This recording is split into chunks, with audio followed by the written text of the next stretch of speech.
At midnight on August 24, 410 CE, a household slave's confession saved Rome from Sacca and altered the next century of European history.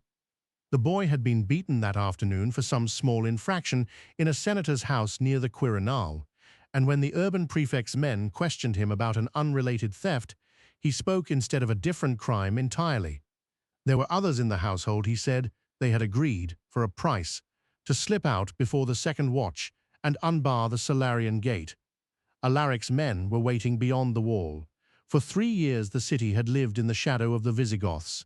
Alaric, once a foederati commander of the Eastern Court and now king of his people, had besieged Rome twice already, in 408 and 409 CE, extracting tribute and the promise of land. Each time the imperial court at Ravenna, where Honorius had moved the capital in 402, had reneged. The execution of the general Stilicho in 408 had purged the Western army of its most experienced officers, and the massacre of Gothic Federate families that followed had driven thousands of trained soldiers into Alaric's camp. Now, in the suffocating August heat, the Visigoths had returned a third time, and the city was starving.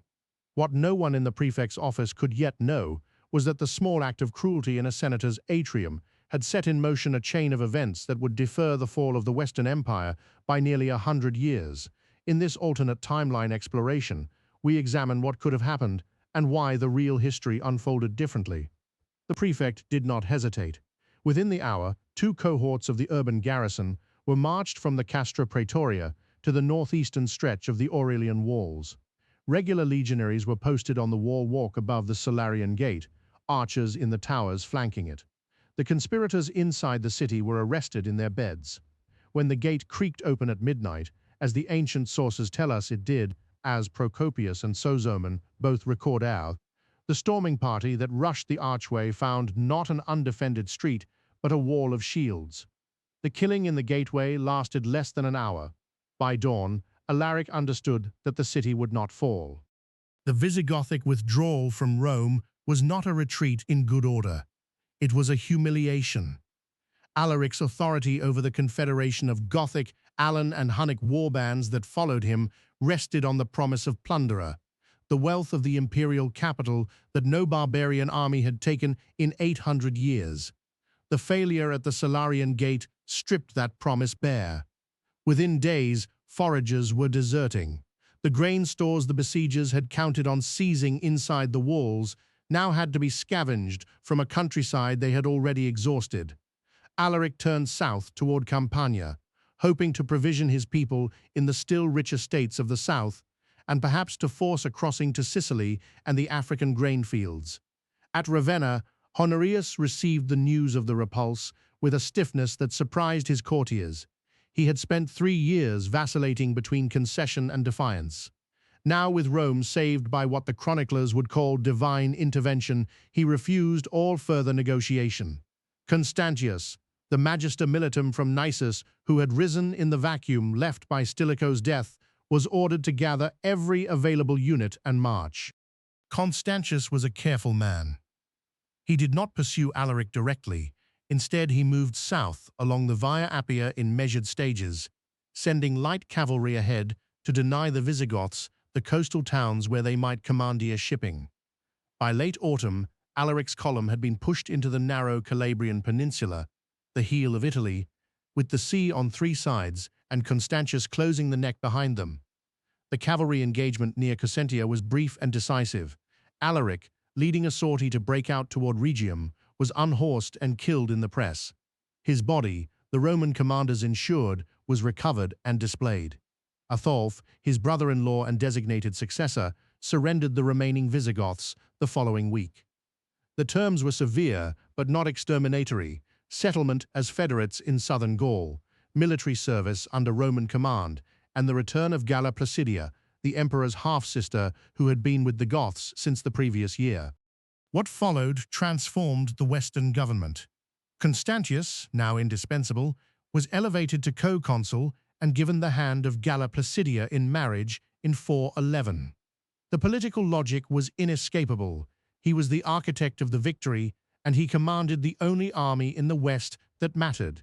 With the prestige of the Calabrian campaign behind him, he turned next to the ruins of Roman authority in the provinces. The usurper Constantine III, who had stripped Britain of its garrisons and crossed into Gaul in 407, still controlled Arles. Constantius reduced the city by siege within a year, executed the usurper, and reasserted imperial administration over southern Gaul. The Vandals, Alans, and Suevi, who had crossed the frozen Rhine in 406 and pushed into Hispania, were not destroyed but contained, accepting federate status under treaties that bound them to defend the peninsula rather than ravage it. The settlement was imperfect. These peoples retained their kings and their armies, but the legal fiction of Roman sovereignty held, and with it the tax revenues, the road system, the courts. In 421, Honorius elevated Constantius to the rank of Augustus, his co-emperor. The arrangement lasted only 7 months before Constantius died of a sudden illness, but in those months the Western court achieved a coherence it had not known since the death of Theodosius. Roman administration returned to the Lower Rhine and to the cities of northern Hispania. The Senate at Rome, chastened by its near destruction in 410 and grateful to the man who had saved it, accepted a renewed role in Western policy that it had not exercised in generations. And then came the question of succession. Valentinian III, the son of Constantius and Galla Placidia, was 4 years old when his father died. In our timeline, his minority was dominated by the rivalry between his mother and the general Aetius, and his adult reign was a slow disaster of court intrigue that ended with his murder of Aetius and his own assassination soon after. In the timeline that began at the Salarian Gate, the inheritance was different. The Western field army had not been hollowed out by decades of barbarian incursion. The treasury had not been emptied by tribute. The experienced commanders Constantius had trained men of the Calabrian campaign, lived into Valentinian's adulthood, and served him. He was not a great emperor. The sources describe him as cautious, conventional, devoted to ceremony. But caution was what the moment required. He retained his generals. He did not purge his court. When the great test came, the Western states still possessed the institutions to meet it. Attila crossed the Rhine in 451. The army that met him on the Catalonian fields was a coalition of Roman regulars, Visigothic federates from the southern Gallic settlement, Frankish auxiliaries, and Burgundian levies. The battle itself was as bloody and as inconclusive as in our timeline. The difference came afterward. The Western command, intact and confident, did not allow the Huns to retreat unmolested. Cavalry harassed the column for 200 miles. The federate kings, secure in their own territories and unwilling to see Attila return, committed their full strength to the pursuit. The Hunnic confederation, which depended on the prestige of unbroken success, fractured east of the Danube within 3 years of Attila's death in 453. The Western Empire did not become eternal.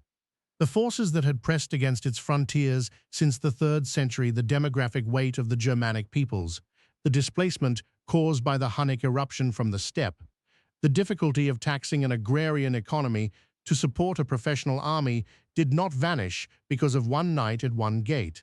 But the trajectory bent. Through the second half of the 5th century, the Western court at Ravenna devolved authority gradually to the federate kingdoms in Gaul, Hispania, and eventually Italy itself, retaining the forms of sovereignty while ceding the substance.